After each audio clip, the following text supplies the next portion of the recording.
Hip mobility. Now, the hip overall is a complex joint. It can move in so many different directions. So like the 3 exercises I gave before just kind of scratches the surface on what the hip is, capable of. And, sometimes you need to indirectly attack the hip in order to get it to move the way you want. The hip. If you have painful hips right now, some of these exercises might not be good for you. If your hip has been bothering you for a long time, you should probably go see a physio, chiro, massage therapist, somebody who can manually do something to kind of open up the opportunity for exercise. We're gonna look at hip flexion. So hip flexion, if you can remember, is anytime I'm gonna move back. Anytime I say take my right leg and drive my knee up, I'm flexing my hip, and that is hip flexion. A lot of times when I see a limit or a restriction in hip flexion, other things tend to compensate. And usually what happens when people don't have adequate hip flexion, the low back, especially the lumbar spine, kind of make up for it. And this is the thing about low back pain too. Probably 90% of the case when people have low back pain or issues, it stems down from a restriction in hip mobility. Because if you look at the design of our hips, they're meant to be a mobile joint. If you look at the lumbar spine, it's designed to be a stable joint. And if you look at how much, your lumbar spine can actually rotate to the right, it's 13 degrees. So now imagine your hips that don't move at all now is asking your lumbar spine to do all the work when you're only working with 13 degrees. There's gonna be a lot of compression and shear forces and rotational forces on that spine. If you did an audit of the general population, we sit way too fucking much. And we're stuck in hip flexion all the fucking time. So then our hip flexors become super tight. And when we do hip flexion stuff in the gym, outside, everyday life, whatever it is, those hips kind of get cranked on over and over and over again, and low back tends to hurt, or pinching feelings in the hip socket, things like that. What is my first plan of attack? So the first thing I'm going to look at is your diaphragm. So this is where my passion for anatomy comes in, is that the moment you understand anatomy is when you can devise, a pretty solid plan in order to get someone to move better, or finding a, different way of doing things. So if you look at your hip flexor, your psoas major, it literally, goes from the front of your hip, where like the big bony area is, all the way, hip flexor. I'm pointing to my right hip. It goes here, and where it ends is right about here. So look at this giant ass muscle that connects literally right at the bottom of like where your rib cage is and where your hip is. So we have this big strand of muscle that we need to kind of like attack. And how we do this, if you look at anatomy, your diaphragm kind of sits right over here, right? Right around where my shirt says get fit. Underneath is where the psoas major connects and kind of interweaves fascially and with 2 ligaments, or I think it was 2 tendons, right around like T10, T9, T11. Diaphragm and hip flexor, where we were pointing, directly related. Huge, huge, huge influence on each of them. So now we take this general population person that sits all day like this, on their desk, on their computer. Being in a stressful environment that most of us are in when it comes to work, because again, I would probably estimate that 90% of the people that you're probably in a stressful situation. In stressful situations, you probably don't breathe through your diaphragm. You're probably breathing through this kind of region up in your chest. All those accessory muscles into your neck and traps become super tight, and you wind up kind of here. And then you start breathing through your chest because you're a stressful individual at work, and diaphragm kind of turns off. And again, if you think about that position, we're here and everything starts getting tight. We have now fascial lines, the tendons and ligaments surrounding our diaphragm, our hip flexor, getting a little bit tighter. And you know, our diaphragm is a muscle. And what happens to a muscle when you don't use it? It becomes weak. It goes into something called atrophy, where it loses its strength and size and things like that. And now you're almost like hypertonic, and all these accessory muscles in the neck and the shoulders, and everyone's kind of like just jacked up like this. And you know, your nervous system puts on this like emergency brake on everything, and like no wonder people are always fucking stressed, right? So my first line of attack of improving hip flexion is focusing on this diaphragm, because it's connected. So really simply, if I was laying down, I'm gonna have one hand on my belly, one hand on my chest. And this usually starts as an assessment. If I tell a patient, okay, I want you to take 3 deep breaths in for me, it usually looks like this.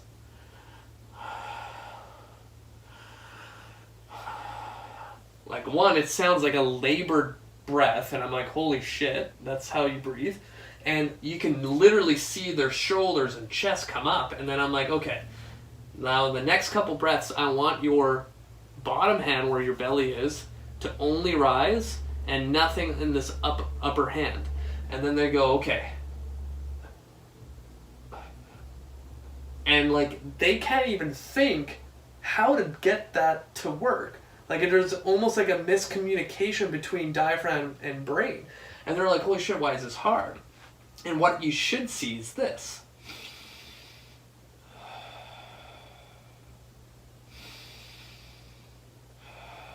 So every time I take a deep breath in, I have this big belly. And now what happens is when I start learning how to breathe through that diaphragm nice and slow, a lot of good things happen. Let me explain what we're doing. Number one, if you look at anatomy again, your vagus nerve that goes literally from your brain down straight through your diaphragm. When the diaphragm expands and contracts back and forth, it stimulates that vagus nerve. The vagus nerve is responsible for de-stressing your body naturally, right? So that's why in yoga, they're like, breathe. Now breathe some more. Now breathe even more. When we take the time to focus on utilizing our breath the way it's designed to through our diaphragm, good things tend to happen. So if I can tell my nervous system to chill the F out, now I have more movement opportunities or movement capacity or more workspace for my joints to move. So now that I'm stimulating my diaphragm with breathing, I can now loosen up some tension on maybe that insertion area of where my hip flexor is, right? So now my diaphragm is moving better. The surrounding ligaments and tendons and fascia don't have tension. So now that tension is now being relieved from that hip flexor a little bit, and voila, my hip can move a little bit more freely. So breathing is like number one that I do with everybody. And I always start in that supine position. But we can do it in so many different ways. So another way, someone's having a little bit of trouble with lying in the supine position, we also go prone. So I do this in my kin stretch class a lot, where I am on my belly, and I just hit my door, that's all good. Hands across, my forehead goes onto my hands, and I'm breathing. Just simple breathing. And all you have to tell yourself or tell your client or whatever it is, that every deep breath in, you want to push into the ground. So it's going to look like this.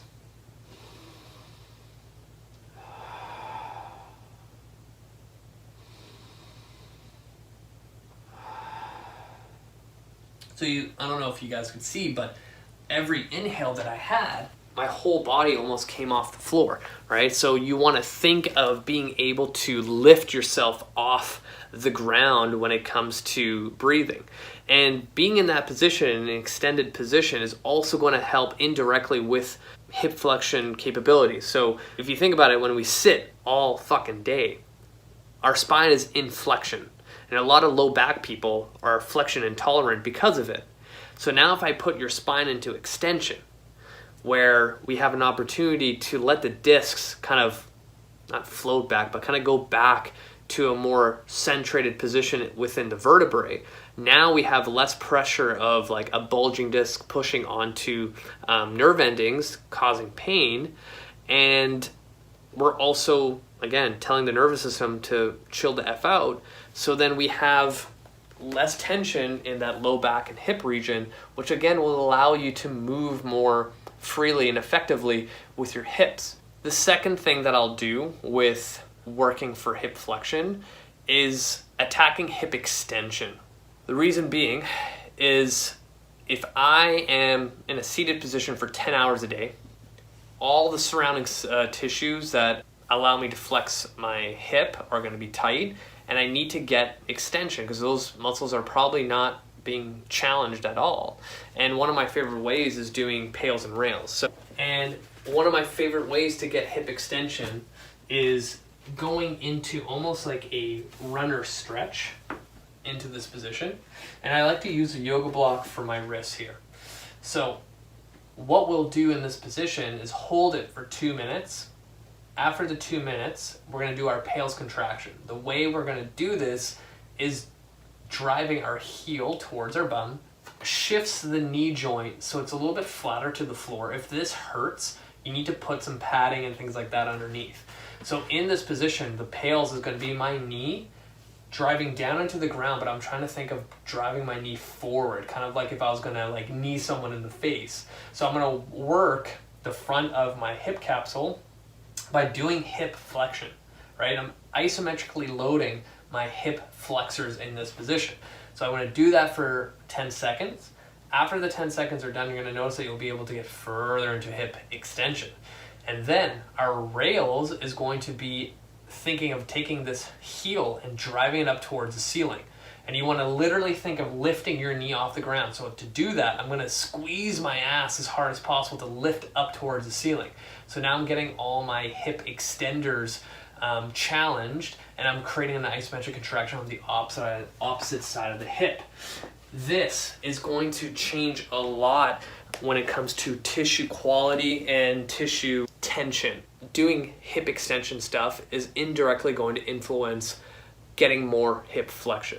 Because an example of that is, from a side view, if I'm trying to drive my knee up into hip flexion, one of the issues is going to be having adequate active range of motion through this hip, but it's also the opposite hip as well that's supporting me. Like if all of this stuff on this opposite side of the hip is tight too, then this hip is not going to be able to get into enough hip flexion. What's going to happen is as I drive up, this will happen. And now this compensation pattern of my low back going into more flexion to give me more hip flexion, and then this other leg that's the left knee is bent, I'll end up looking like this.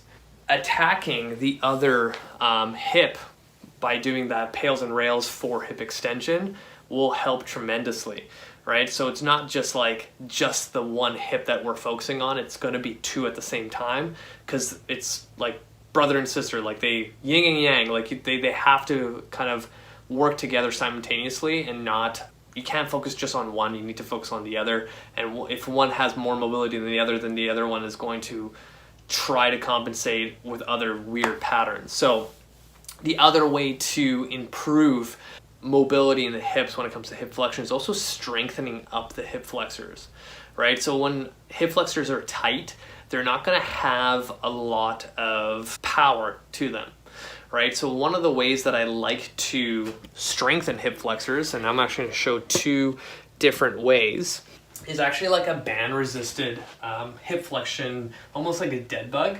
And even those people who do dead bugs, they'll find a lot of times that their hip will start clicking, or they just feel it in their hip flexors, and it's like we also need to strengthen up those tight hip flexors. An easy way to do that is mini band around the feet, and then from this position I like to also take my hands and push them into the ground, and from here I'm going to kick my left leg out straight to work hip extension, and at the same time I'm driving this knee up towards my face, holding it isometrically for about 10 seconds, come back, and then the same thing on the other side, holding for 10 seconds.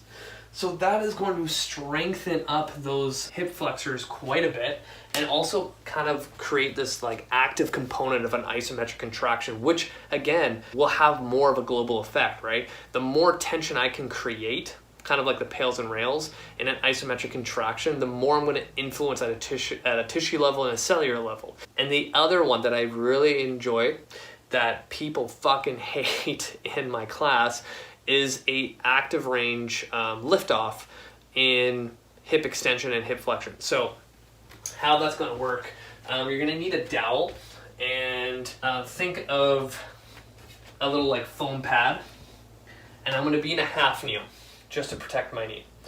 This tends to work a little bit better when the dowel is on the same side of the leg that's working. So if you look from a side view, I'm in hip extension, and I can work this hip, my hip flexor, by tilting and squeezing my bum and driving the toe into the ground.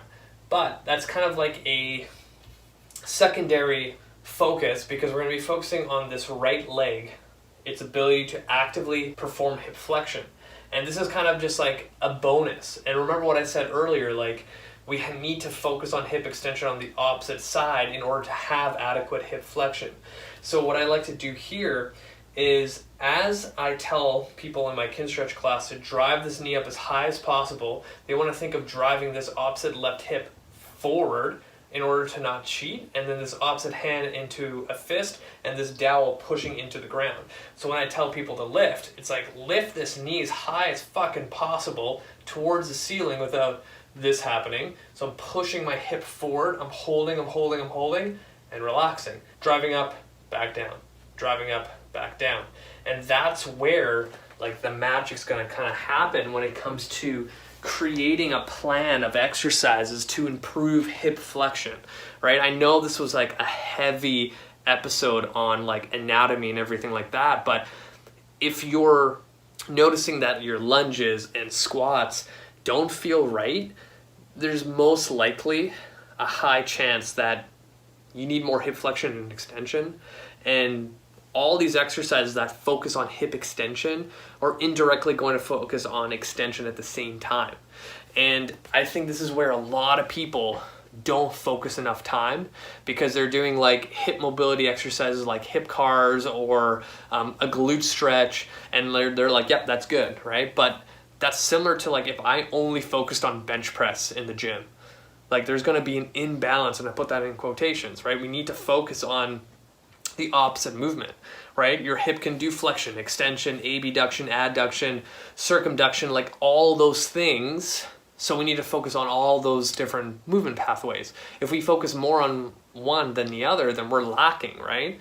Remember, the hip is a complex joint, and we need to address it a little bit more directly. So if you have any questions, because this was a jam-packed episode of information, feel free to reach out. Have hip pain with any of these, highly recommend that you go see a practitioner. You have a question specifically of one exercise, why it's better than the other, why didn't I use this exercise instead, like hit me up, let me know. Hit the show notes, watch this episode if you are listening, subscribe to my YouTube channel, share this YouTube channel. I've been putting out so much new content. Add me on Facebook, add me on Instagram. You guys are amazing. Until next time.